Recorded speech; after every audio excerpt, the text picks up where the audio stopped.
Moms are resourceful. When one woman searched and failed to find impactful books geared towards Indian American children, she found a solution. She started her own publishing company.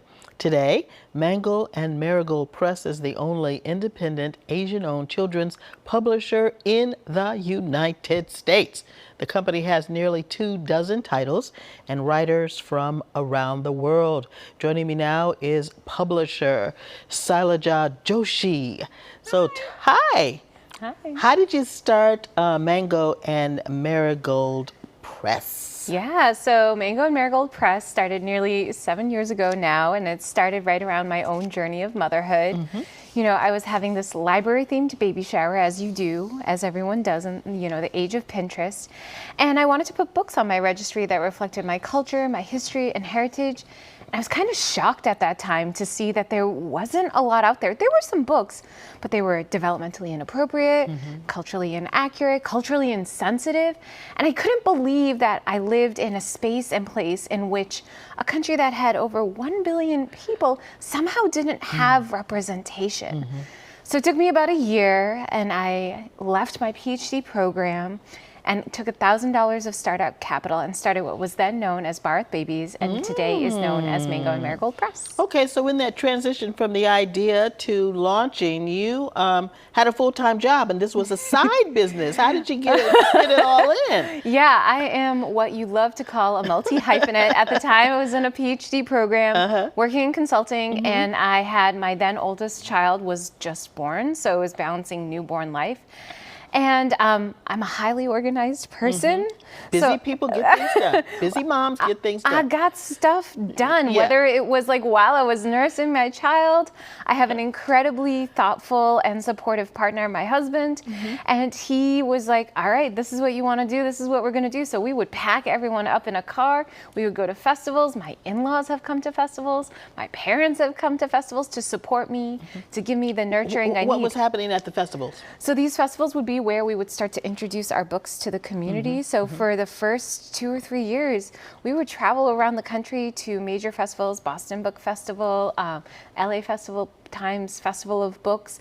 We'd go there to just share our story, to get the word out. What was the feedback? The feedback is always really tear-jerking. It's kind of phenomenal when people, and it's always adults, it's always people our age who come to my booth and will be like, this book is here? And I'm like, yeah, isn't this exciting? Like they'd see books like Hanuman and the Orange Sun, always Anjali, and they'd be like, my name's Anjali. And I'd be like, oh my God, that's so cool. This book is for you. And they'd be like, I can't believe it. I have had grown adults, grown adults, every festival, there's at least 1 or 2 who come into my booth, see everything, and are overwhelmed with emotion and start to cry. Because it's affirming to see yourself on the pages of a book, whether you're a young person or an adult who never saw themselves in the pages of a book. Exactly. And so it's been a phenomenal experience.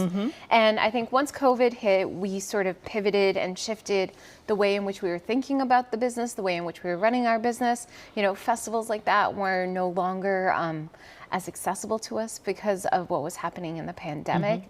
And so we brought our audience online. We started to do more smaller niche things and trying to really recreate those experiences. Now, under the category of being busy, you started your own nonprofit called 1001 Diverse Books to help bridge the accessibility gap for children who don't have easy access to literature. Tell us more about that work that you're doing. Yeah, so 1001 Diverse Books really stemmed out of what was happening in Mango and Marigold Press. We would have these events and teachers, caregivers would come up to me, be like, oh my God, I need to have these in my classroom, but we don't have a budget. So I'll pay for it out of my pocket. And I was like, oh my God, you're getting paid nothing. Like I would start to try to give these books away, but that's not a great business model, is what I quickly learned. And so I realized that my community members felt just as passionate about supporting books and being able to give them to people who might not have the economic mobility to do so. And that's where 1001 Diverse Books was born. The mission and vision of our project is to bridge that accessibility gap, and we do that through these wonderful book floods. Our first one is actually happening later this month in Brooklyn, New York.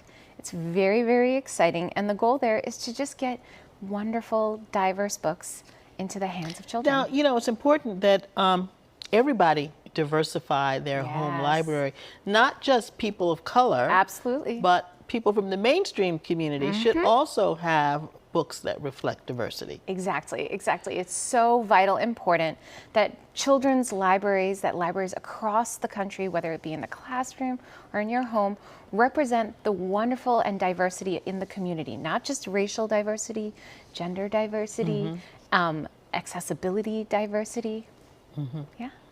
There's it's so important to be represented. Representation does matter. And that's when you start the kids young, Yeah. keep their minds open to Yeah. all the different possibilities and the people that they'll meet as they grow up. Exactly. One of the things I love is that my children don't understand the yearn that I have when I see these books and I create them, because they have them. They've become so normal for them. And so when people say, "What does your daughter think?" that now they see themselves on the cover of a book, and I'm like, "Well, this is the reality that has always existed for them right. because That's I made right. it."